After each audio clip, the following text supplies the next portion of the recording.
Hello बच्चों, welcome to my YouTube channel. और आज हम कर रहे हैं क्लास 9 की मैथमेटिक्स की वर्कशीट नंबर 35, जो आपकी 23 सितंबर की वर्कशीट है। इसके अंदर हम कर रहे हैं एक्सपेरिमेंटल प्रोबेबिलिटी। हम प्रोबेबिलिटी का ये फॉर्मूला कर चुके हैं, हर एक वर्कशीट के ऊपर होता है, पहली से लेके आज तक जितनी भी आ गई। ठीक है, तो आज हम इससे रिलेटेड कुछ क्वेश्चंस देख लेते हैं। एग्जाम्पल नंबर 1 है, an organisation selected 2400 families at random and surveyed them to determine the relationship between income level and the number of vehicles in a family।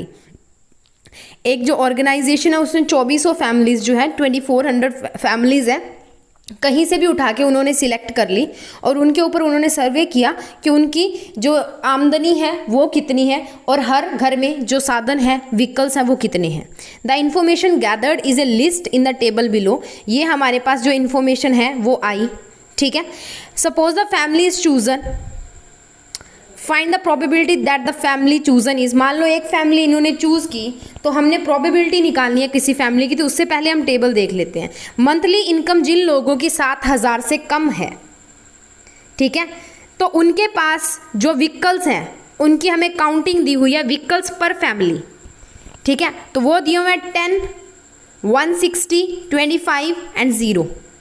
Income level और उसके साथ नंबर ऑफ व्हीकल्स। 7000 से 10,000 रुपये के बीच में जिनकी salary है, अगर 0, 305, 27 और 2, ठीक है, ऐसे आप इस टेबल को देख लेना। अब उसके बाद में अर्निंग हैज़ 10,000 टू 13,000, 10,000 से लेके 13,000 per month and moving exactly 2 vehicles, और 2 व्हीकल्स जो है वो यूज़ कर रहे हैं। हमने ऐसे की प्रोबेबिलिटी निकालनी है, तो आप पहले 13,000 वाला देखो।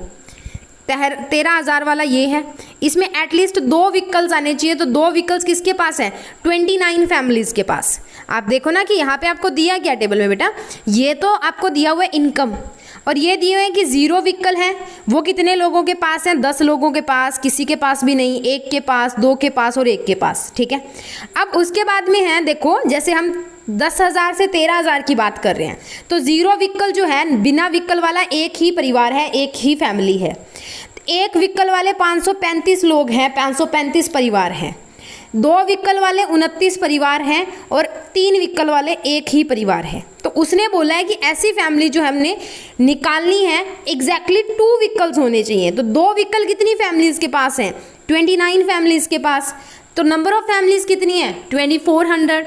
तो ये कितनी आ गई प्रोबेबिलिटी बेटा? 29 डिवाइडेड बाय 2400। आंसर आ गया। नेक्स्ट बात करते हैं 16,000 एंड मोर पर मंथ, 16,000 से ज़्यादा। एग्जैक्टली 1 व्हीकल, एक व्हीकल जिनके पास है, कितनों के पास है? 579 के पास। तो प्रोबेबिलिटी क्या आएगी? 579 डिवाइडेड बाय 2400, जिसका आंसर इन्होंने निकाला 193 डिवाइडेड बाय 800। ठीक है, उसके बाद में हमने निकालनी है अर्निंग इज लेस देन 7,000। ये वाला फर्स्ट वाला केस उठाओ। Does not on any vehicle, और कोई व्हीकल नहीं है। कितने लोगों के पास नहीं है? 10 लोगों के पास। तो 10 डिवाइडेड बाय 2400, तो ये 0 से 0 गई, 1 डिवाइडेड बाय 240 निकाल लो यहाँ से। ठीक है, उसके बाद में है अर्निंग जो है वो 13,000 से 16,000 के बीच में है। मोर देन 2 व्हीकल्स, 2 से ज़्यादा व्हीकल किसके पास हैं? तो ये देखो 469 भी 2 से बड़ा है, 59 भी बड़ा है, 25 भी बड़ा है। तो इन सबको क्या कर दो?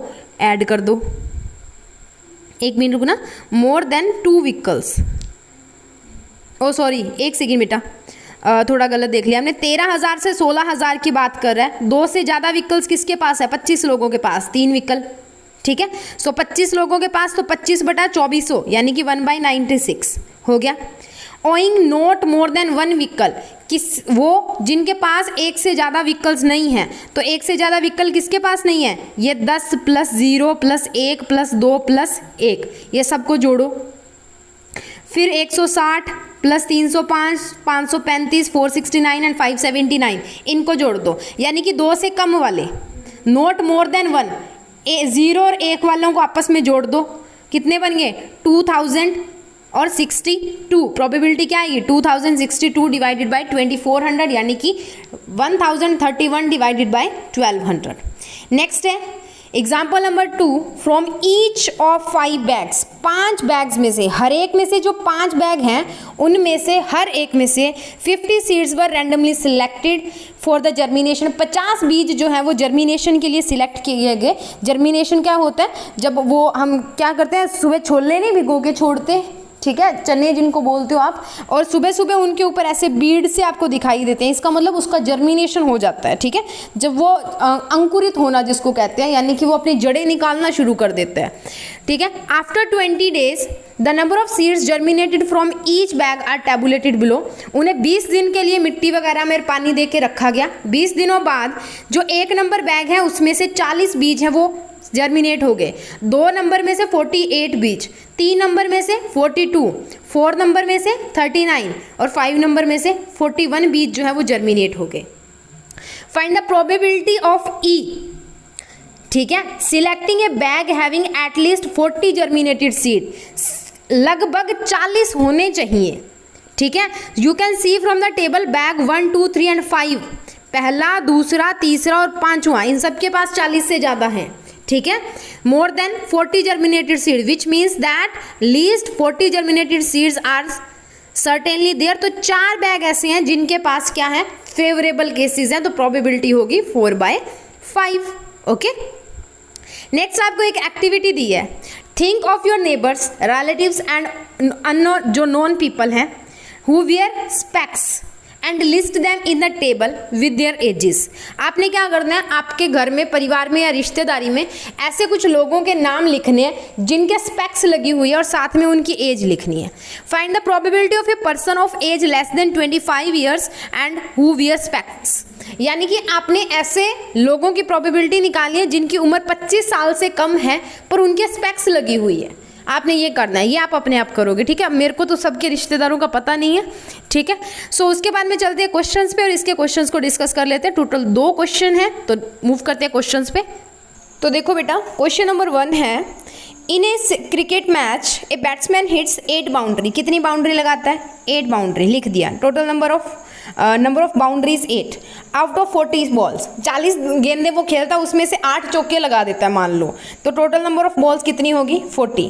Find the probability that he did not hit the boundary. तो उसने बाउंड्री कितनी पे नहीं मारी, तो उसके लिए क्या निकालेंगे, number of time batsman did not hit boundary is 40 - 8, that is 32 बार उसने बाउंड्री जो है वो नहीं मारी, 40 में से 8 बार मारी है, तो प्रोबेबिलिटी ही, शी नहीं आएगा बेटा, ही आएगा। He did not hit A boundary, क्या आएगा, 32 डिवाइडेड बाई 40, आंसर इज 4/5। तो आपका आंसर कितना आ गया, 4/5। इसको काटोगे तो 4 8 जार 32 और 5 8 जार 40, ठीक है। अब दूसरा क्वेश्चन देख लेते हैं। From the table given in example 2 find the probability of selecting a bag having number of germinated seeds age, या तो 40 से ज़्यादा होने चाहिए। टोटल 5 बैग है ना हमारे पास, उनमें या तो 40 से ज़्यादा जो सीड्स हैं वो जर्मिनेटेड होने चाहिए, ठीक है, और एक होना चाहिए कि 49 सीड्स जो है वो जर्मिनेटेड होने चाहिए। ए बी सी डी और ई हमें बैग्स दिए, मान लो 5 बैग दिए हुए थे, तो पहला है number of bags in which more than 40 seeds out of 50, 50 बीजों में से 40 बीज जो है वो जर्मिनेटेड हैं। वो कितने बैग हैं, 3 बैग, ठीक है। टोटल कितने बैग हैं, 5 बैग। तो probability of more than 40 seeds in a bag germinated is 3/5, answer is 0.60। Next is second part इसका, the number of bags in which 49 seeds germinated is 0। Total number of bag कितने हैं, 5, तो answer क्या आ गया, probability of 49 seeds germinated in bag is 0/5, then answer is 0। Something upon 0 upon something is always 0, ठीक है। तो हमारा यहाँ पे आंसर आ गया, क्लियर हो गया। तो आपने ना एक चीज़ यहाँ पे लिख लेना, चाहे शुरुआत में लिख लेना, that is total number of bags, total number of bags is equal to 5, ये लिख लेना। क्वेश्चन के शुरू में लिख लेना, यहाँ पे लिख लेना, ठीक है। उसके बाद में दोनों सॉल्व कर लेना, तो यहाँ से आपको थोड़ा इजी हो जाएगा, ठीक है। सो इसी के साथ हमारी वर्कशीट यहाँ पे एंड होती है। This is question number 2 and उसके बाद में मैं आपको दिखा देती हूँ question number 1। So this is our question number 1।